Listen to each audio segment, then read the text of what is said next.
I didn't ask for this war, but once it started, I had to finish it. Hands down, Kronika was the toughest enemy I ever faced. All my tactics, my training meant nothing against a god like her. In the end, it was a battle of wills. It never occurred to me that for winning, I'd get her hourglass. At first, I hoped to right every wrong in history. But then I figured out doing it meant I'd have to decide the fates of billions. Picking who lives and who dies for eternity? It was going to kill my soul. I'd end up no better than those old men who sent us off to war, not giving a shit about what would happen. And that's not the man I want to be. It's time to walk away, for good this time, leaving the pain and the ugliness behind. After all I've been through, I've earned a little peace. I'd snuffed out every devil in hell until Netherrealm invaders showed up to piss me off. It would have cost a lot of power fighting them alone. But they were being hunted by my new friends. Call them Fire and Ice. They argue constantly, which is why I usually like to roll solo. But when it comes to killing demonic assholes, these guys don't flinch. I can get along with that. The Grandmasters tipped me off to Kronika. Said she was resurrecting some Netherrealm god named Shinnok. But that's not happening on my watch.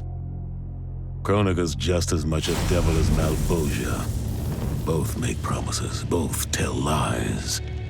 Both underestimate me. That's why I'll make a new hell for them, where they can burn together for eternity.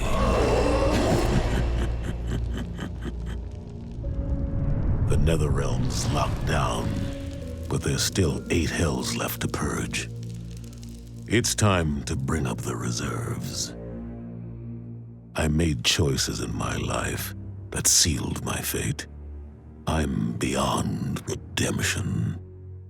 But even the damned are capable of doing some good.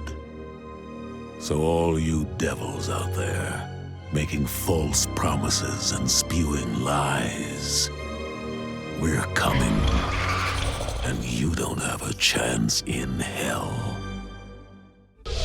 Kronika's power overwhelmed me, such that I would have been driven mad had I not spent centuries mastering the dark powers beyond the grasp of ordinary mortals. Now, I am the master of time and fate. But Kronika's fall proves that even titans can be defeated.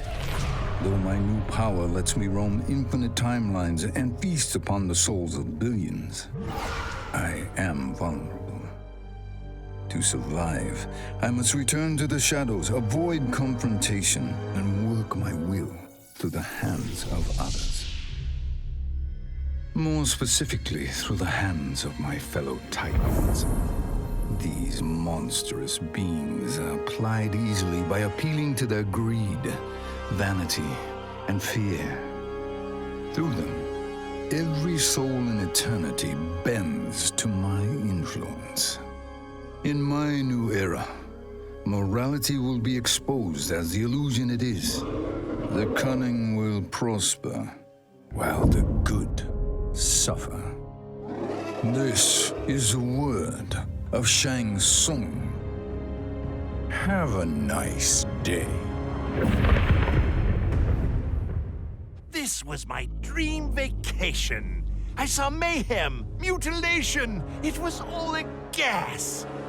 For a while. But these nincompoops, they didn't really get me. Not even that pretty boy, Ninja Mime. Good night, sweet prince. I'd finished just about everyone worth finishing in Earthrealm and Outworld, even lovable old Netherrealm. I was a lonely heart in search of new friends. But but as luck would have it, I had just the gizmo to find them. And oh, the hourglass spoiled me. Havoc and I are going to be bosom buddies. And what's that? My new pal knows an entire realm devoted to law and order, and he exists solely to disrupt it. Well, I say, he and I need to get busy. Meet the League of Misunderstood Maniacs. We're giving Order Realm an enema. And when we're done, who knows where we'll crash next? Maybe we'll come to your house and slip live grenades under your pillow. Maybe we'll gut your favorite pet. Or maybe we'll just break your TV right now. Before I was NightWolf, I was a fool named Grey Cloud. Born into poverty, I resented my ancestors for giving up our future to colonizers. Kano offered a way out, promising riches if I stole my tribe's most sacred relics. I was sorely tempted. But then I realized that by saving myself, I'd be surrendering the last of my people's dignity. For the first time, I defended the Matoka's pride. Kano was unimpressed. But as I lay dying, the Great Spirit came to me. By rejecting Kano, I had proven worthy of an ancient honor. The mantle of NightWolf, legendary defender of the Matoka. Now, as I inherit Kronika's mantle, the way before me is split. The Keeper of Time cannot also be my tribe's defender. Which path do I choose? Even here, at time's beginning, the Great Spirit's wisdom guides me. She calls me to restore history. The Matoka, I must leave to another. To the next NightWolf. Like all our sacred relics, the NightWolf mantle belongs to the tribe. Any Matokan can prove worthy of its power. I enjoy imagining who will defend us next. With the hourglass won, my thoughts turned toward my sister. I was born from her flesh. We shared the same blood. I wanted us to be family. But she wanted me dead. I was not her twin. I was a monstrosity. How horrified she would be to know that I've used Kronika's power to take her place. Under my parents' adoring gaze, I rule the realms as Conum of Time. My sister's friends, her lover, they cherish me. Katana is forgotten, her name buried in the sands of history. Yet even I can't reign forever. Like all queens, I need an heir. Someone to carry on in my name and see my will done across the eons. Unlike my sister, my daughter regards me with awe and wonder. To her, I am no abomination. I am perfection. As the new Keeper of Time, I was overwhelmed by my responsibilities. Who was I to design the destinies of mortals? As their protector, I had spent eons safeguarding them. But while I had grown to appreciate mortals deeply, I understood precious little about their daily existence. So I used the hourglass to live hundreds of thousands of lifetimes, to span the possibilities of realm, race, gender, and faith. Most importantly, I learned the simple joy of ending each day in a warm embrace of family. Humbled by my new wisdom, I bend the arc of history, not to my will, but to the service of those who must live it. While it is beyond my power to guarantee outcomes, I will give mortals the chance to have better, more peaceful lives. Kronika was dead, the hourglass taken, and Adenia's future mine to command. I had obtained all I had wanted. All except that which I had wanted most, to know the true story of my parentage. That I was a bastard I knew, born of an illicit affair between the Adenian god Argus and a mortal woman, Amara. But what I didn't know, until the hourglass showed me, was that I and my mother were both victims. She hadn't abandoned me. Thanks to my father's lies, she had thought me stillborn. I was stolen away and left to rot among peasants, while my mother died from grief. Argus hid his scandal and his shame by killing the one person who ever loved me. For that, he will die. As will his sons, Taven and Dagon. His beloved wife Delia, she I will let live.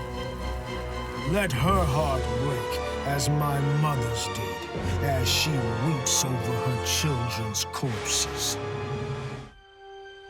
OCP built me to serve the public trust, protect the innocent, and uphold the law.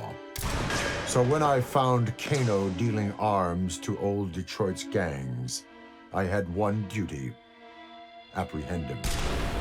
I never thought the chase would take me to a different universe, let alone end in a fight with Kano's protector, Kronika.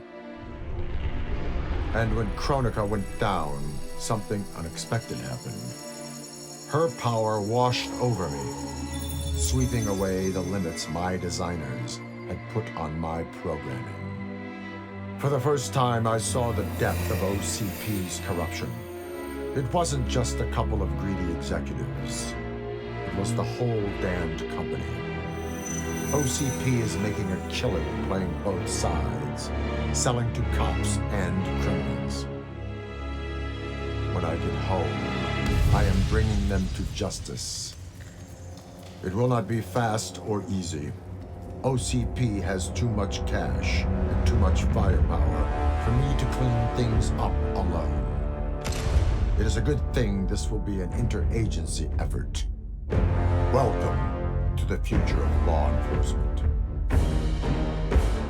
A lifetime of battle prepared me to conquer Kronika. But as the keeper of time, I must be a creator, not a conqueror. I thought of the many sons and daughters I've lost in battle through the years. Imagined a better destiny for my kin.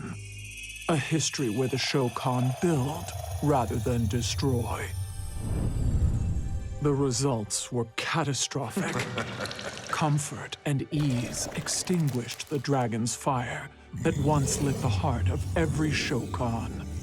They became weak, corrupted fools. The timeline had to start again.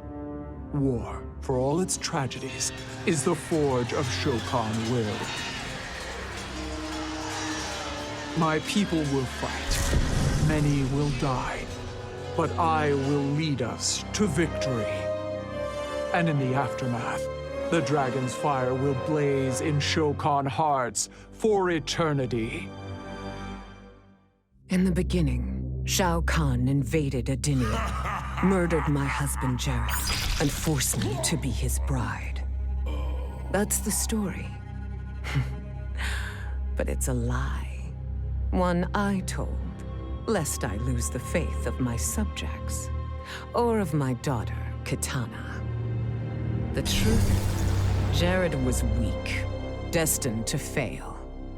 By betraying him, I gained a better lover, and the ultimate weapon.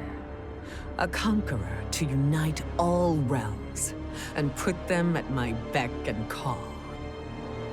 Then, Kronika upended history, and I found myself confronting a future in which I had been dead for centuries.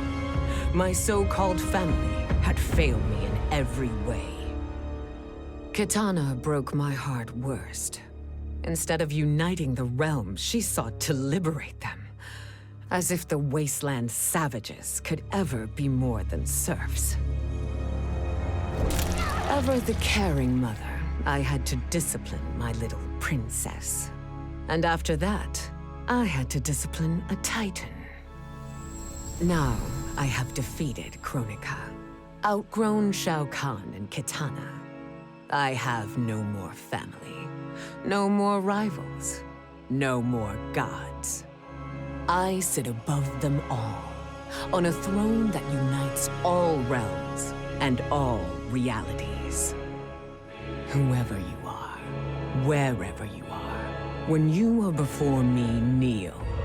For I am Sindel, Empress of Time, and you exist only to serve me. It was an epic accident that brought the Terminator here, rather than to his own Earth's past. But it didn't take long for him to adapt. He figured that terminating Kronika and taking her hourglass gave him the best chance at achieving his mission objective. Destroying humanity so that the machines prevail. Turns out the hourglass wasn't the ultimate weapon. No matter how many times the Terminator rebooted history, the war between humans and the machines always ended the same, with their mutual destruction. He realized this war was a losing game. The only way to win was not to play. So the Terminator used the hourglass to build a future where machines and humans don't fight. They cooperate. The Terminator knew that to preserve this future, no one else could learn about the hourglass. The information stored in his machine mind was dangerous. It had to be eliminated. That's why the Terminator threw himself into the infinite depths of the Sea of Blood. No one would ever find him, or unlock the hourglass's secrets. If you could ask him about it, he'd tell you he made the only logical choice. But in my book, that machine's a hero.